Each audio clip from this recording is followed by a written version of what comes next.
ಸುಮಾರು ವರ್ಷಗಳ ನಂತರ ಇದೇ ವಿಧಾನಸಭೆಯಲ್ಲಿ ಮತ್ತೊಮ್ಮೆ ಬಳ್ಳಾರಿ ಘರ್ಜನೆ ಕೇಳಿಸಿದೆ. ಆದರೆ ಈ ಬಾರಿ ಹಳೆ ಗೆಳೆಯ ಕೈ ಹಿಡಿದು ನಡೆಸಿದ ನಾಗೇಂದ್ರ ಜೊತೆಗೆ ರೆಡ್ಡಿ ಮಾತಿನ ಜಂಗ್ಗೆ ಇಳಿದಿದ್ರು. 2028ಕ್ಕೆ ಗೆದ್ದು ಬಾ ನೋಡ್ತೀನಿ ಅಂತ ಗಾಲಿರೆಡ್ಡಿ ಹಾಕಿದ ಸವಾಲಿಗೆ ಮೇಜು ಕುಟ್ಟಿ ನಾಗೇಂದ್ರ ಸ್ವೀಕರಿಸಿದ್ರು. ಒಂದು ರೀತಿ ಸದನದಲ್ಲಿ ತೆಲುಗು ಸಿನಿಮಾ ನೋಡ್ದಂಗಾಯ್ತು ನೋಡಿ. ಇದರ ಜೊತೆಗೆ ಧರ್ಮಸ್ಥಳ ಬುರುಡೆ ಕೇಸ್ ಪ್ರತಿಧ್ವನಿಸಿದೆ. ಬೆಲೆ ಏರಿಕೆ ಗದ್ದಲ ಕೂಡ ಕಾಣಿಸ್ತು. ಶ್ರೀರಾಮುಲು ವಾಲ್ಮೀಕಿ ನಾಯಕ ಕರ್ನಾಟಕ ರಾಜ್ಯದಲ್ಲಿ ಶ್ರೀರಾಮುಲು ಮುಂದೆ ನಿನ್ನ ಜೀವನದಲ್ಲಿ ನಿನ್ನ 100 ಜನ್ಮ ಎತ್ತಿದ್ರು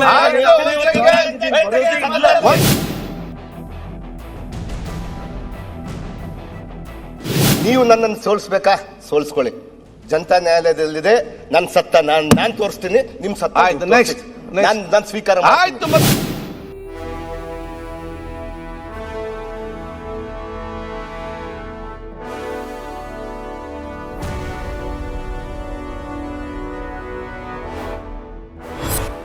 ವಿಧಾನಸಭೆಯಲ್ಲಿ ಇವತ್ತು ಮಾತಿನ ಕೆಂಡದ ಮಳೆ.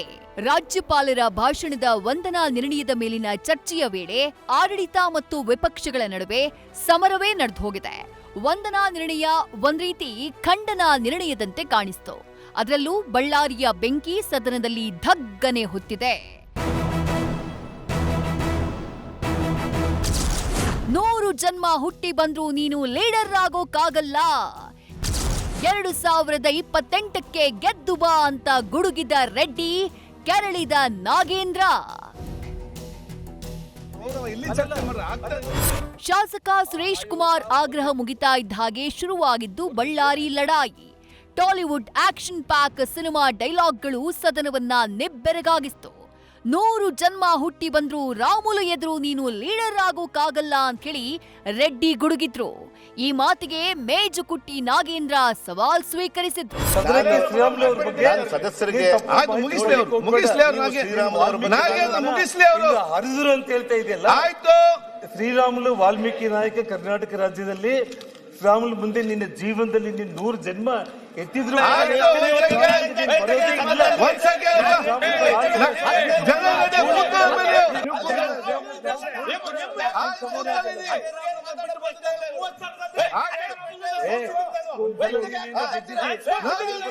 ಮಾಡ್ತಾ ಇದ್ದೆ. ನಾಳೆ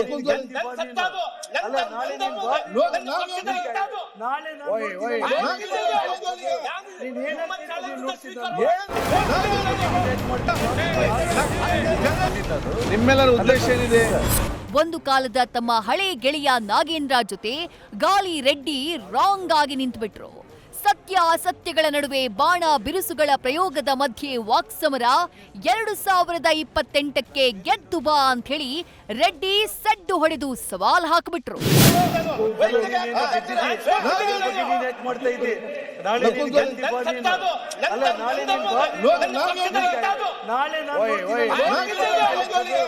ಅವರು ಇದ್ರು, ಅವರು ಶಾಂತ ರೀತಿಯಿಂದ ಕಾಪಾಡ್ಕೊಂಡ್ ಬಂದ್ರು. ನಾವು ಅದಕ್ಕಿಂತ ಜಾಸ್ತಿ ಶಾಂತಿಯಿಂದ ಕಾಪಾಡ್ಕೊಂಡು ಬಂದಿದ್ದೀವಿ. ಎರಡನೇ ತಪ್ಪಿಲ್ಲ. ನಾವು ಚರ್ಚೆ ಮಾಡಬೇಡಿ. ನೋಡ್ರಿ, ನೀವು ನನ್ನನ್ನು ಸೋಲಿಸ್ಬೇಕಾ? ಸೋಲಿಸ್ಕೊಳ್ಳಿ. ಜನತಾ ನ್ಯಾಯಾಲಯದಲ್ಲಿದೆ. ನನ್ನ ಸತ್ತ ನಾನು ತೋರಿಸ್ತೀನಿ. ನಿಮ್ ಸತ್ತ ನಾನು ಸ್ವೀಕಾರ ಆಯ್ತು. ಮತ್ತೆ ಚರ್ಚೆ ಬೇಡದ್ರಲ್ಲಿ ನಮ್ಮನ್ನು ಹೋಗ್ಲಿ.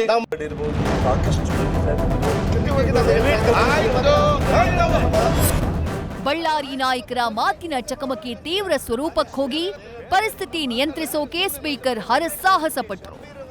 ರೆಡ್ಡಿ ಅವರನ್ನ ಸುಮ್ಮನಾಗಿಸೋಕೆ ಸ್ಪೀಕರ್ ಒಂದು ಹಂತದಲ್ಲಿ ಸುನಿಲ್ ಕುಮಾರ್ ಬಳಿ ಮನವಿ ಮಾಡಿದ ಪ್ರಸಂಗ ಕೂಡ ನಡೆಯಿತು. ರೋಷದಲ್ಲಿ ಕುದಿತಾ ಇದ್ದ ರೆಡ್ಡಿ ರಾಂಗ್ ಆಗಿ ಪರಿಸ್ಥಿತಿ ಕೈಮೀರುವ ಹಂತಕ್ಕೆ ಹೋಗುವಂಥ ಲಕ್ಷಣ ಕಾಣಿಸ್ತು. ಕೂಡಲೇ ರೆಡ್ಡಿ ಚೇರ್ ಬಳಿ ಓಡಿದಂಥ ಬಿಜೆಪಿ ಶಾಸಕರು ಸಮಾಧಾನ ಹೇಳಿ ಪರಿಸ್ಥಿತಿಯನ್ನ ತಹಬದಿಗೆ ತಂದ್ರು.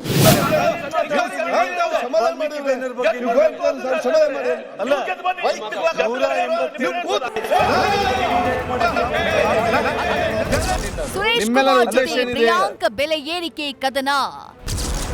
2ಕ್ಕೆ ಮಾತ್ರ ಜಿಎಸ್ಟಿ ಹಾಕಿಲ್ಲ, ಛೇಡಿಸಿದ ರಾಮಲಿಂಗಾರೆಡ್ಡಿ.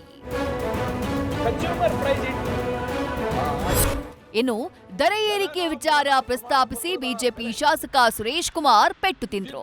ಚಿನ್ನ, ಬೆಳ್ಳಿ, ತೈಲ, ರೂಪಾಯಿ ಮೌಲ್ಯ ಕುಸಿತಕ್ಕೆ ಕಾರಣ ಯಾರು ಅಂತ ಪ್ರಿಯಾಂಕ್ ಜಟಾಪಟಿಗಿಳಿದ್ರು. ಆಗ ಸುರೇಶ್ ಕುಮಾರ್ ಬೆಂಬಲಕ್ಕೆ ಬಂದ ಬಿಜೆಪಿಗರು ನೀರು, ಗಾಳಿ ಎರಡರ ದರ ಹೆಚ್ಚಳ ಮಾಡಿಲ್ಲ ಅಂದ್ರು. ಅದಕ್ಕೆ ಟೈಮಿಂಗ್ ಪಂಚ್ ಕೊಟ್ಟಂತ ರಾಮಲಿಂಗಾರೆಡ್ಡಿ ಕೇಂದ್ರ ಜಿಎಸ್ಟಿ ಹಾಕಿಲ್ಲ ಅಂತೇಳಿ ತಿರುಗೀಟನ್ನ ಕೊಟ್ರು. ಜನನ ಮರಣ ಪ್ರಮಾಣ ಪತ್ರದ ಬೆಲೆ, ವಿದ್ಯುತ್ ದರ ಏರಿಕೆ, ಕುಡಿಯುವ ದರದ ಏರಿಕೆ, ಕುಡಿಯುವ ನೀರು, ಬಿಬಿಎಂಪಿ ಕಸ ಶುಲ್ಕದ ಈ ಸರ್ಕಾರದ ಅಚೀವ್ಮೆಂಟ್ಸ್ ಕಳೆದ ಒಂದು ವರ್ಷ ನೋಡ್ಬೇಕು ಅಂದ್ರೆ 2 ಸಂತಿ ಬೆಲೆ ಏರಿಕೆ, ಆಡು ಮುಟ್ಟದ ಸೊಪ್ಪಿಲ್ಲ, ಸಿದ್ದರಾಮಯ್ಯ ಸರ್ಕಾರ ಬೆಲೆ ಏರಿಸದ ವಸ್ತು ಇಲ್ಲ. ಕನ್ಸ್ಯೂಮರ್ ಪ್ರೈಸ್ ಇಂಡೆಕ್ಸ್ ಯಾರ ಕಂಟ್ರೋಲ್ ಅಲ್ಲಿ ಇದೆ? ಪೆಟ್ರೋಲ್ ಡೀಸೆಲ್ ದರ ಯಾರ ಕಂಟ್ರೋಲ್ ಅಲ್ಲಿ ಇದೆ? ಗೋಲ್ಡ್ ರೇಟು ಯಾರ ಕಂಟ್ರೋಲ್ ಅಲ್ಲಿ ಇದೆ? ಬೆಳ್ಳಿ ರೇಟ್ ಯಾರ ಕಂಟ್ರೋಲ್ ಅಲ್ಲಿ ಇದೆ? ನಮ್ಮ ಡಾಲರ್ ಮತ್ತೆ ರುಪಿ ವ್ಯತ್ಯಾಸ ಯಾರ ಕಂಟ್ರೋಲ್ ಅಲ್ಲಿ ಇದೆ? ಅರ್ಧ ಅಷ್ಟೇ ಮಾತ್ರ ಕತೆ ಹೇಳೋದಲ್ಲ, ಪೂರ್ತಿ ಕತೆ ಹೇಳಬೇಕು. ಸುರೇಶ್ ಕುಮಾರ್ ಅವರು ಹೇಳಿದ ಇಲ್ಲ, ನಾವೇನ್ ಬೆಲೆ ಜಾಸ್ತಿ ಮಾಡಿದ್ದೇವೋ ಅದನ್ನ ಹೇಳಿದ್ದಾರೆ, ಅದರಲ್ಲೇನು ಎರಡನೇ ಮಾತಿಲ್ಲ.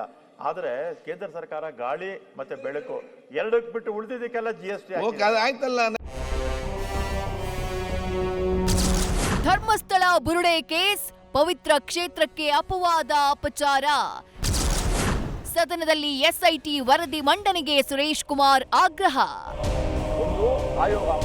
ಆದ್ರೆ ಬೆಲೆ ಏರಿಕೆ ಚರ್ಚೆಗೆ ವಿರಾಮ ನೀಡಿದ ಸುರೇಶ್ ಕುಮಾರ್ ದಿಢೀರಾಗಿ ಧರ್ಮಸ್ಥಳದ ಎಸ್ಐಟಿ ತನಿಖೆಯ ವಿಚಾರವನ್ನ ಕೈಗೆತ್ಕೊಂಡ್ರು. ಪವಿತ್ರ ಕ್ಷೇತ್ರ ಕಳಂಕ ಹೊತ್ಕೊಂಡಿರ್ಬೇಕಾ? ಧರ್ಮಸ್ಥಳ ಎಸ್ಐಟಿ ತನಿಖೆ ಏನಾಯ್ತು? ಆ ವರದಿ ಸದನದಲ್ಲಿ ಮಂಡಿಸಿ ಅಂತ ಆಗ್ರಹಿಸಿದ್ರು. ಧರ್ಮಸ್ಥಳದ ಬಗ್ಗೆ ಎಸ್ಐಟಿ ಆಯಿತು, ಅದು ಯಾರೋ ಮುಸುಕುದಾರಿ ಬುರುಡೆ, ಅದೊಂದು ದೊಡ್ಡ ರಾಮಾಯಣ. ಅದು ಅವ್ರನ್ನೇನೋ ಅರೆಸ್ಟ್ ಮಾಡಿದ್ರು, ಅವ್ರನ್ನ ಬಿಟ್ರು, ಗಡಿಪಾರು ಮಾಡಿದ್ರು, ಬಿಟ್ರು, ಅದೇನೋ ನಡೀತಾ ಇದೆ, ಅವೆಲ್ಲ ಪೇಪರ್ ಓದ್ತಾ ಇದೀವಿ. ಆದ್ರೆ ಸರ್ಕಾರ ರಚಿಸಿದ ಎಸ್ಐಟಿ ರಿಪೋರ್ಟ್ ಏನು, ಯಾಕೆ ಇನ್ನೂ ಕೂಡ ಬದಲ? ಸೋಮವಾರ ಮತ್ತೆ ಕಲಾಪ ಆರಂಭವಾಗಲಿದ್ದು, ರಾಜ್ಯಪಾಲರ ಭಾಷಣದ ಮೇಲೆ ವಂದನಾ ನಿರ್ಣಯಕ್ಕೆ ಸಿಎಂ ಉತ್ತರವನ್ನ ನೀಡಲಿದ್ದಾರೆ. Harish Kakol, political bureau, news first. News first ನಿರ್ಭೀತಿಯಿಂದ ನಿಮ್ಮ ಪರವಾಗಿ.